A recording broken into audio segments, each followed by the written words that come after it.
2009 avait été une année raisonnable concernant le cours des prix des céréales et concernant donc les montants à débourser pour les agriculteurs qui achètent tous les mois l'alimentation de leur cheptel.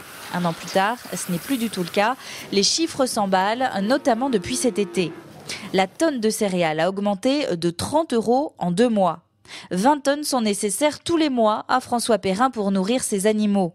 Sa facture a donc bondi de 600 € entre juillet et septembre. Et 600 € sur une année, c'est l'équivalent du prix de vente de 6 bovins.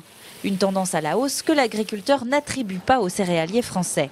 On ne peut pas reprocher non plus le cours des céréales d'avoir augmenté, parce qu'on sait très bien que nos collègues agriculteurs, producteurs de céréales, arrivaient difficilement à vivre avec des prix à 110 € la tonne. Malheureusement, le prix des céréales, c'est les spéculateurs et puis les traders, tout ça, qui ont fait que la céréale a monté si vite que ça.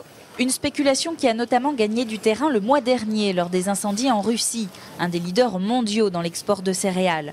On craignait alors une pénurie de graminées et depuis, leur prix flambe. Pour continuer à suivre ces augmentations qui se répercutent forcément sur l'alimentation du bétail, les agriculteurs demandent entre autres 20 centimes supplémentaires sur le kilo de viande de porc vendu aux transformateurs et distributeurs. Une augmentation sans impact pour le consommateur. Je suis persuadé, et puis tout le monde, tous les agriculteurs le sont persuadés. On pourrait faire en sorte que le consommateur, ça lui coûte pas plus cher si les salaisonniers et nos grandes surfaces avaient des marges beaucoup moins abusives qu'ils en ont. S'il reste optimiste, François Perrin n'en est pas moins inquiet. Le prix d'achat des céréales est toujours en augmentation et l'agriculteur a encore du mal à savoir ce qui pourrait inverser la tendance.